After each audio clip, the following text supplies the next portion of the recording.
Now, something I can't talk about briefly now, but I would like to pass by is this idea of observed reality. That reality is there. It's there. You go in, it's still there. And we can kind of observe it and figure out what it is. Set against the idea of constructed reality. Well, this comes from the idea of our own perception, which is never passive, which is always active, which constructs what we see.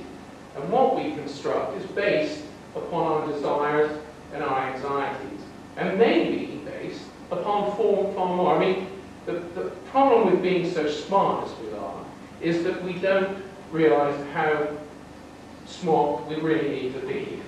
I mean, for example, the idea that our sensory system is limited to the, whatever they're numbered at, 5 or 6 that we regularly talk about, is probably unsatisfactory. There's no real discussion. There's no model that really commonly we have of ourselves which understands the place of chemistry or electrochemical transference through this interface. When we don't, it was Buckminster Fuller, an engineer years ago, said that, you know, I don't know where I end. You know, where does your lover end? Where do you start in on your lover? Probably with the smell. The smell is your lover. The smell is part of the field which is your lover. Who knows what other fields there are? I talk about your lover because that has to be the realist moment of interchange with another person. But that field, what is that field?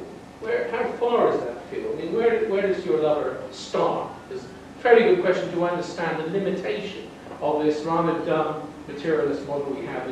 Well, it starts with perfumers. You know, it's not quite the same. And then there's this question of paranoia. What is it? Ask yourself. What was the defining psychology of people living in the smokestack culture, living in the industrial age? Paranoia. Anxious to protect their privacy. You talk to the old people who belong to the industrial culture. They care about things like you know, credit cards, carrying your history, and opening doors with your fingerprints. Everybody would know, you know, I had a lobotomy in 1957, or I've only got 4 toes. I mean, people will know. I mean, we don't care. You know, who cares? You know, who are these people? Let them know. You know, so privacy, the idea of sort of hiding away, of this intense personal ownership of the self, of things, of a little domain, of the semi-detached, of the little, all that anxiety is summed up in paranoia. That's what that was the defining psychology, state of mind of people in the industrial culture. Excessive individuality, excessive need for privacy, anxiety. Telenoia is what you get in the net. It's a celebration of the mind spreading out, of interacting with other people. Who cares about their gender? Who cares about your gender? Who cares about who's having it on what, or by what, or through what, or when? We just do it. We're just in there. And it's something to celebrate. And then was this idea, this old chestnut of the autonomous brain. This idea that everything about what we knew was inside this little box. And that's where it was. And it was all like in there. And so people try to get in there and figure it out. Remember, there's little designs with parts of thinking, feeling, sensing stuff all over the brain. We now know that the brain is simply an instrument that allows us to tap into mind. Mind is a field. Consciousness is a field. And the computer is a useful agent. As Gregory Bateson said in a book called Steps to the... help me. Does anyone know Gregory Bateson? Okay, one more generation has moved on. 10 years ago, I came out to the stage, I was talking about Buckminster Fuller, and everyone went, Buckminster who? I couldn't believe it. And now Gregory Bateson has gone the same way.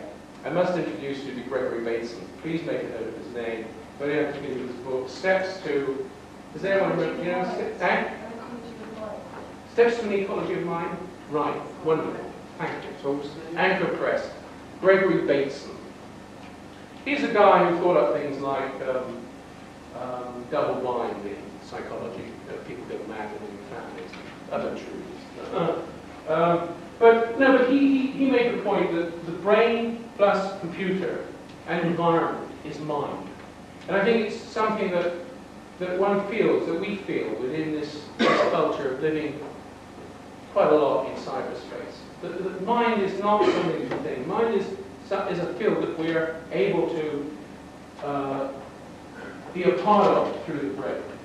And again, with aesthetics, the final thing I'll end on, just in 6, where you could say that previously, in that old culture, we were concerned with the behavior of forms.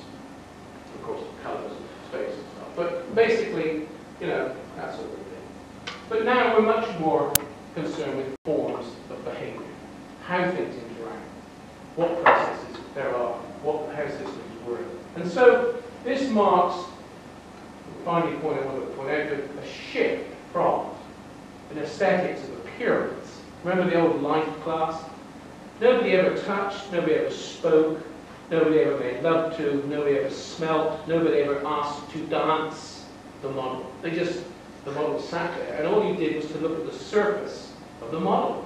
Does that mean a bizarre concept when you think of it? I mean, even centerfold for Playboy, you know, for Christmas, which, you know, cost $500,000, as you know, one of the Harry's Angels, or whatever it was called. I mean, even that is a sort of remnant of that old age of trying to get to it, whether it's a erotic get to it or it's some other identity get to it, by just looking at the surface. Appearance was what was the name of the game. Now we're much more concerned with apparition, of coming into things, of coming into being, of the emergence of forms on the screen, through the net. It's an entirely other kind of an aesthetic. And it's an aesthetic which takes into account time very much as space.